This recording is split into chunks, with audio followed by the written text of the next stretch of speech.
Mr. Mohammed Siddiqui Khan, he left a will telling us exactly why he took these operations out.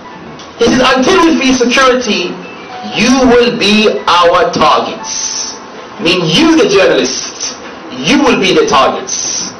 Yeah, and you the journalists, you will be the targets. Are you prepared to die? No, you're not. Because you're cowards. Because you like life. And I'm quite firm on this issue. Because I remember there was one Japanese or South Korean, he came to Iraq. And when he was captured by the terrorists, because we don't support terrorism, captured by the terrorists, what did he say? Did he have a stiff upper lip? Was he brave? He said, I don't want to die. Do you remember that? It was a very heart-wrenching time. Until you stop the bombings, gassing, imprisonment and torture of my people. My people. What does that mean? He's talking about a global mentality. Someone who believes I'm a Muslim. First, last.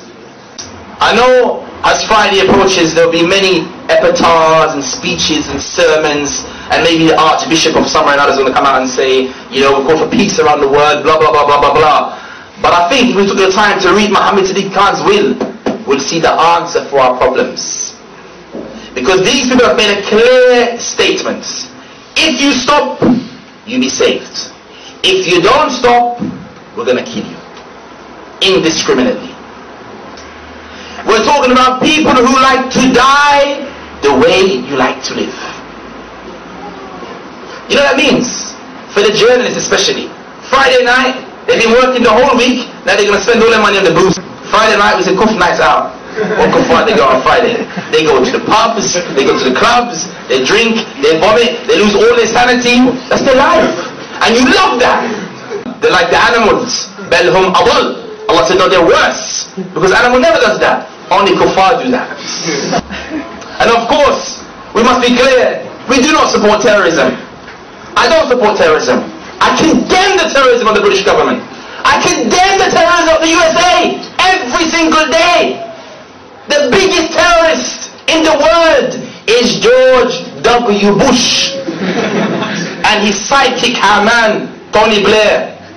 And I said, La'natullah ala Bush for Blair. Allah curse them. That's right. Bin Laden, he offered before 7/7 by a few months. He made a statement when he offered to the European public. He never addressed the governments, because when the offer of sulh, or hudna, excuse me, when the offer of hudna, of the truce, he offered to you, madam, non-Muslim, and you, sir, non-Muslim, offered to you, because the rest of us are Muslims, so we never support the government anyway.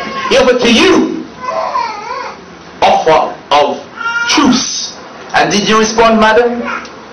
Did you respond, sir? No. Therefore, you're to blame as well. People talk about 9/11. They said 9/11, 3,000 killed. I was watching it just the other day on the news. SubhanAllah. That was a day that changed many people's lives, especially those inside the tower. There was one woman, a black woman, if you remember her, in 9/11. She came out of the smoke and she... I'm going to cry. It's so touching, honestly. She came out and she said, she's covered inside dust, smoke, and she goes, I was here the last time as well.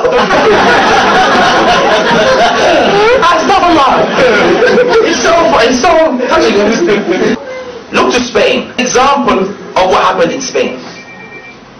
The Spanish, they too were part and parcel of the war against him.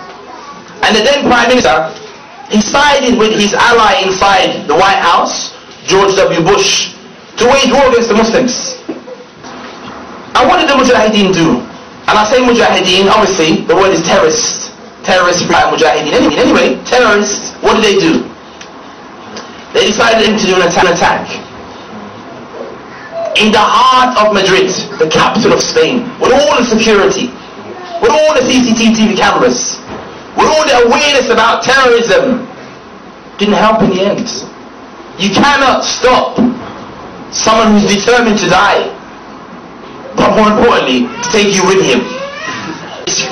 Israeli soldier, he had dual citizenship. He was a French national. In the Israeli army, there are numerous people from around the world. Therefore, France is not also at risk from the terrorists. Not according to me. But if we apply their formula, I can see maybe France could be Paris, could be the Eiffel Tower, who knows? It's a reality, something to be considered. I know I like to joke a lot, but if you think about it, why not? The Jewish community outside of Palestine, they have a role also to play in the condemnation of the apartheid, pirate state, cancerous state of Israel.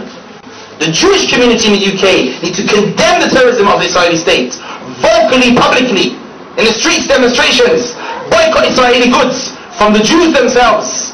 That should be their role. Otherwise, who knows what could happen? 7/7.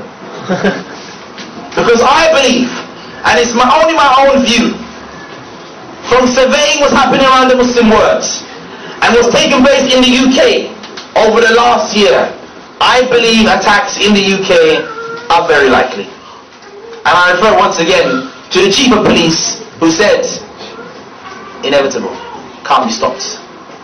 But I say with a slight footnote, they can be stopped if we're willing to stand side by side and stop the oppression against the Muslims, and stop the occupation of the Muslim lands, stop supporting those tyrant regimes, and then maybe then, just then, as Bin Laden said in one of his statements, the offer of truce was there for all of us.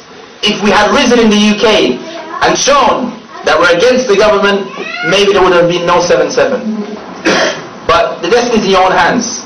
If you make the effort, I'm sure that those terrorists see that and maybe not bomb you again. But if you don't, then have no one to blame but yourself.